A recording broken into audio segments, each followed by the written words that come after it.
Now that all the evacuation orders have been lifted in Abbotsford, cleanup efforts are underway as the community starts to turn its attention to what comes next.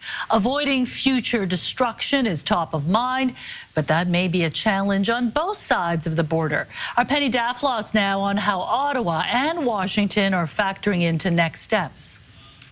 In the heart of Sumas Prairie, farmers jumped into action as the atmospheric river approached. Getting sandbags, getting people organized. During the catastrophic flooding of 2021, Brad Driediger lost all the chickens on the ground floor of his barn. He was better prepared last week. This time we were able to save almost all of the birds. But there's only so much individuals can do to protect their homes and livelihoods, especially when floodwater rushes across the border from Washington state. The situation is still very, very unpredictable. There are levees that are extremely stressed right now. Thursday afternoon, their governor continued his tour of flood-ravaged communities. High water swept away roads and homes, and one person has died during the state of emergency. Frankly, we don't really even know the full scale of the impact when it comes to our infrastructure and what we're facing until we see those waters finally recede and get a chance to really evaluate what the situation is. All that underscores how critical support from the federal government will be when we seek disaster relief. As well as future flood prevention.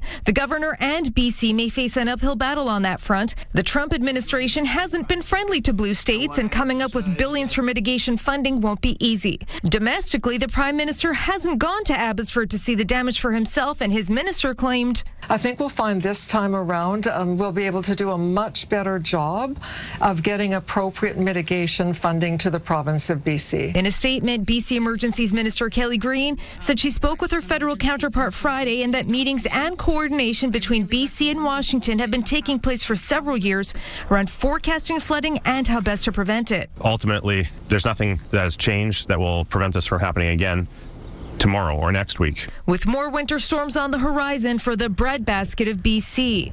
Penny Daflos, CTV News, Vancouver.